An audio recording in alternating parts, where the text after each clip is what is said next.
I don't know about you, but I've always wanted a fully immersive space game. The type of world I can live in, work in, play in, and even fight inside of. Basically, the ultimate everything game. And let's be honest here, there's something about the space setting that encourages that wish, isn't there? From the moment I laid eyes on the first 3D space games back in the 80s and early 90s, it was clear to me back then, even as a kid, what I wanted. Yet I didn't understand it quite at the time. But it was the everything game. And it seems a lot of studios have been chasing that same dream. One has spent over $1 billion doing it, and another nearly crashed and burned. And that makes sense, right? I mean, how do you make the everything game after all? Well, it turns out there's a number of different ways to do that. Let's look at this for a second at this. We've got all these details, the scratches, the wear on the metal, a cockpit you can reach out and flick the switches in, and then you've got your own body and you're there walking across the floor.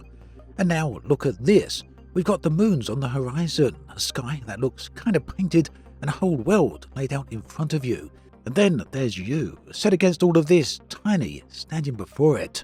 Arguably then, these are the two most ambitious space games ever made, No Man's Sky and Star Citizen. And really, people love to pit them against each other. Which is bigger, which is better, which one won. And yet, this video is not about any of that, because I don't think these games are actually competing. I think what's going on here is they're chasing the exact same dream that I've been chasing since I was a kid, and they've each found it in a completely different way. Now, I want to be completely fair here as well. These aren't the only two games trying this. We've also got Elite Dangerous and X4 Foundation, as well as a few others, but really, for the sake of the length of this video, I just want to focus on these two, and ultimately you'll see why as we go through. The bottom line is that there's many ways to achieve this dream, and the first answer is Star Citizen. And well, I say a dream, I think TIG say this themselves, it's a big budget dream, it's cost them a lot of money, but it's also had a lot of bugs, and we haven't got anything solid on this yet, and that kind of proves just how difficult this is. Because even if you take out the controversy and you take out your feelings about the game, positive or negative, ultimately what we've got is a goal that leaves the players feeling that there's a world that they can absolutely live in. In other words, it's a game where the immersion is prioritized above almost everything else. Everything has weight, everything is physicalized, and then there's your ship. You don't teleport into it, you just walk up to it, you walk inside of it, you sit down at the cockpit where every switch actually does something. And then if your ship takes damage, the hull itself will scar. And then step outside on a station, you find other people, they're all doing their own jobs, they're living their own lives right there beside you. In other words, you're living a life inside another world, and this is a whole thing that's been spawned off those very same games that I saw as a kid, and well, a young adult as well. Wing Commander, Privateer, Freelancer, the great space sims of the 90s, the ones that gave people like me an itch to kind of live in these alternate worlds in the first place. And when it comes to this specific game, it isn't exactly a utopian world, is it? There's a working future. It's used, it's scratched, it's utilitarian, and pretty much everywhere you look, it really does feel lived in. And that makes sense, right? After all, it's one way of giving you that everything world where, well, things literally feel believable. But the everything game, the immersive game, it doesn't all have to be believable. It's not the only way people actually have a dream of this type of game, and No Man's Sky fully understands this, because really, No Man's Sky goes for something completely different. So step outside on any planet in this game, and it's not really a weight you feel here, even though of course there's gravity. What you actually find, for me at least, and I think a lot of other people, is a sense of awe. Now, the colour here is turned up, it's past real, it kind of looks cartoonish in some ways, but the worlds are completely impossible. You've got unbelievable rings here, you've got giant moons, you've got skies in shades that probably wouldn't exist anywhere, and more to the point, you absolutely feel tiny against all of this. It feels like no matter how much you keep exploring, you're always just going to keep going. There's always going to be something more around the corner. And that's because for No Man's Sky, it's chasing a completely different idea. Sean Murray has said in the past specifically that what he was after here is that he wanted to feel, and this is his words, as if you've stepped into an old sci-fi book cover. And you'll remember if you're old enough, the type of books from the 70s.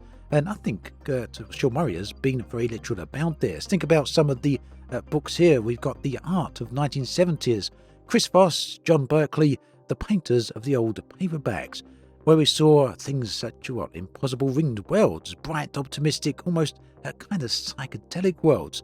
And these come from before the times where science fiction went all grey and cynical. And what we're left with is a very precise feeling. It's a universe that is vast, it's strange, and yet it's beautiful, and the next planet might well be an extreme marvel, something that's a unique combination that you haven't quite seen before. So there it is, we've got this everything game, and when you think about it, both of these let you do a whole lot of things, not quite literally everything, but things that would have been unimaginable to a 7-year-old me, and perhaps even you as a younger kid, even if that was in the early 2000s or the early 2010s. I mean, literally think about it. In Star Citizen, you can fly in a ship from planet to planet, and these look very believable, almost photoreal, or you can jump into No Man's Sky and you can literally go and pick up a monster and play a game of Pokemon. Who would have thought? So yeah, two completely different ideas of achieving this dream. But you know what? That's something that's always led me to another thought. Why does the same dream, the everything game, this whole idea of it being immersed in a fully immersed world, immersible world, realistic world, whatever way you want to look at it, it all kind of pulls people in at different ways through different doors. And when I kind of sat and thought about that, I realised that for different people that is going to mean something different. What I want from a world like this is going to be very different from what each of you want from a game like this, and that becomes very challenging for a game developer. I mean, think about it. Some of us want to inhabit the world, some of us want to walk through the ship, own the job, the people we want to meet want to have consequences, and have a real second life with true weight and true meaning and true consequence. Yet on the other hand, there's some out there that just want to behold, that want to experience sheer wonder, the horizon of a beautiful planet, the silence of space, the sense of being very small in a vast universe. Neither of these ideas is better than the other. They're just different shapes, different ideas, different representations of the same dream. And perhaps that's why when we really think about it, the whole reason we might bounce off one of these games and not the other, or we might bounce off both these games and find ourselves in something like X4 or Elite Dangerous, is because it really depends on what matches our idea of this deep, immersive everything game. But then there's another side to it, isn't there? And this is something that we see in a lot of games now, especially live service style titles, and that is the idea of content. Many people, maybe not everyone, but a lot of people are constantly chasing the next content. And when you're inventing this massive universe, this everything game, well, it means that the dream, this experience, just doesn't stop within the game itself. Because, let's be honest, if we look at Star Citizen, and we kind of have to look at this side of it, that we've got over $1 billion that have been raised for this game, and more than 15 years of it have been in development. So the game still isn't finished, there's no released version, we've got no clue whatsoever when or even if the game is going to see a final release. And sure, it's looking like we're going to be getting Squadron 42 pretty soon now, but Star Citizen, well, no one really knows.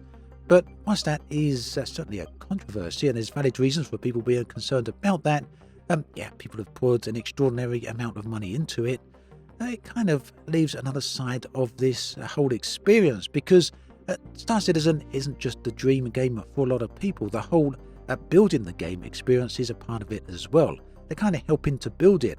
So they're not funding a purchase. A lot of people who love this game, they're actually participating in the creation of this world. Or at the very least, that is how a significant chunk, a specific chunk of that community actually see this.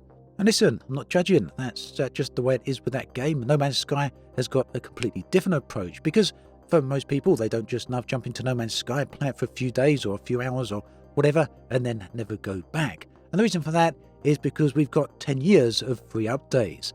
And to that, for the community, those are not just simple patches. For any person who plays No Man's Sky, they're actually something much more. They're actually proof that this is a living universe, and that universe is unfolding, it's constantly developing, because you never know what the next update is actually going to be. As we've seen this year, you can just go from getting a Pokemon-style game one moment to something that's more sinister the next moment, with huge Death Star-like stations appearing in the sky, destroying absolutely everything. In other words, this whole idea of the everything game, this dream immersive experience, this world that a lot of people want to live in, this second life, well, it's not just about the game itself, is it? because a community actually builds up around it, and each game has its own community with its own desires and what actually has meaning to them. Ultimately then, here we are in 2026, and if I was to, if my 7-year-old self was to look at all of these games as they are right now, I think I would be absolutely amazed, because there's no denying it, this is a massive leap forward in technology from the past 30 and 40 years or so. But that said, I do feel that this whole idea of the dream game, this whole idea of something like a kind of holodeck from Star Trek, isn't it? Where you can just create this world and go in there and live in it, whether that's through virtuality or even on a flat screen, is still a long way off. And whilst the likes of Star Citizen, No Man's Sky, and Elite Dangerous, X4 Foundations, and many others have made inroads to that dream, I think that ultimate vision is still, kind of unfinalized, isn't it? It's not quite there yet. At any rate, let me know in the comment section what you think about all of this. Thanks for watching this video all the way through. It's been a bit of a rambly one, but hopefully quite interesting as well. There's another video on the screen right here. Do check that out. Do take care, and I'll catch you next time.